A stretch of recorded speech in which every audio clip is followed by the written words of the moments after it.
Welcome welcome, आ गई हूँ मैं और लेकर आ गई हूँ आपके लिए सुनो सुनो गौर से पते की बात सवालों के ढूंढे जवाब, चाहे वो घर चाहे वो कार, सवालों में ना कट जाए रात।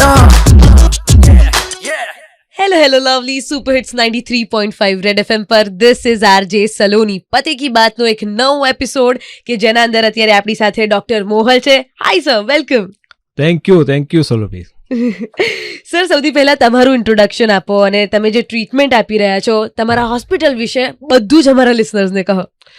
સો I am owner of the Bankers Vascular Hospital અને અમે એક યુનિક ટ્રીટમેન્ટ આપી રહ્યા છે. જેમ કે આપણા સમાજમાં વેરિકોઝ વેઇન્સ, જે પગમાં ફૂલેલી નસો બહુ જ કોમનલી જોવા મળતી હોય છે, ઓકે, એની અમે એક એડવાન્સ ગ્લુ થેરાપીથી સારવાર કાપી રહ્યા છે. હમ એ સિવાય પણ સલોમી બીજું એક ઇન્ટરેસ્ટિંગ વસ્તુ એ છે કે આપણા સોસાયટીમાં ની રિપ્લેસમેન્ટ ઇઝ વેરી કોમન. ઘૂંટણનો દુખાવો હોય, અમે એક નવી જાપાનીઝ ટેકનોલોજી જેનિક્યુલર આર્ટરી એમ્બોલાઇશનથી અમે એની સારવાર આપી રહ્યા છે કે જેના કારણે તમારે ની પેઇન જતું રહે અને તમારે ની રિપ્લેસમેન્ટની જરૂર ના પડે.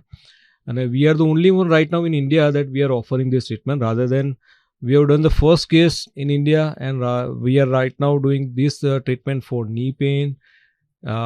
લેડીઝમાં હિલ પેઇન બહુ જ કોમન હોય છે, જે ઊભા રહેવાનું એમને રસોડામાં થતું એને કારણે. સો હિલ પેઇનની પણ અમે આવી રીતે સારવાર આપી રહ્યા છે. બરાબર છે સર. હવે આ વેરિકોસ વેન અને આ ગ્લુ ટેકનોલોજી, આ બધા વિશે થોડું ડિટેલમાં તમારી પાસેથી જાણવું છે કે શું છે. After a short break only on પતે કી બાત વિથ આરજે સલોની. બજાતે રહો. વિધાઉટ ઓપરેશન વેરિકોસ વેન્સની પ્રોબ્લેમ કેવી રીતે સોલ્વ કરી શકાય એના વિશે વાત કરવા માટે ડોક્ટર મોહલ આપણી સાથે છે. અને સર, તમે આજે વેરિકોસ વેન્સની વાત કરી, પહેલા તો એના વિશે થોડું જણાવો અમારા લિસનર્સને.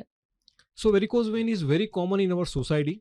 એટલે લગભગ 50 to 60% જેટલા પોપ્યુલેશનમાં વેરિકોઝ વેઇન નાનાથી મોટા માત્રામાં જોવા મળતી હોય છે. એમાંથી 4 to 5% સિમ્પ્ટોમેટિક અમારી લેંગ્વેજમાં કહીએ કે પેશન્ટને કોઈ પગમાં દુખાવો, સોજો હોય, એવા કોઈ સિમ્ટમ્સ ડેવલપ થાય, એવા 4 to 5% હોય છે.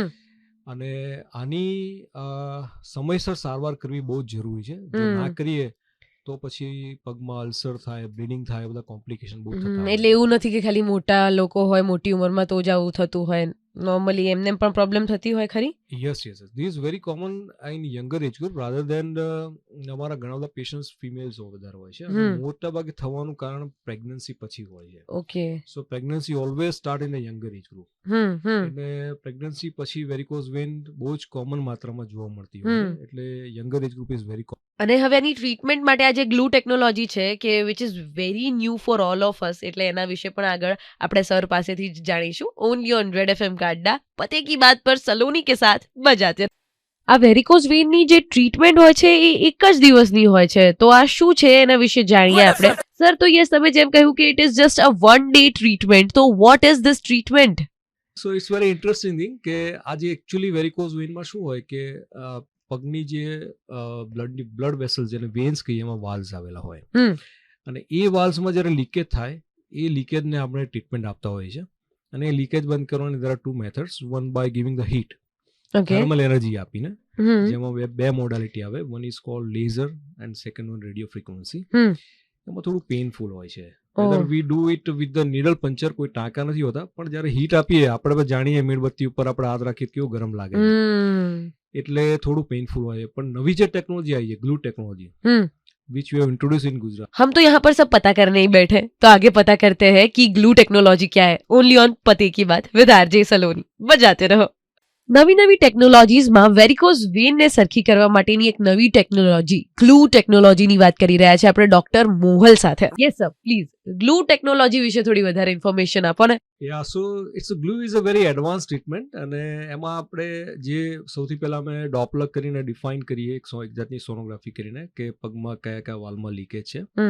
અને એ લીકેજવાળા પાલ પાસે એક નાની નીડલ પંચરથી અમે આ ગ્લુ છે એ ત્યાં અમે ઇન્સર્ટ કરીએ અને એ જ્યારે ઇન્જેક્ટ કરીએ એટલે જે લીકેજવાળો વાલ હોય, just it's like a Fevikwik also it's a glue, right, પણ it's a non medical glue.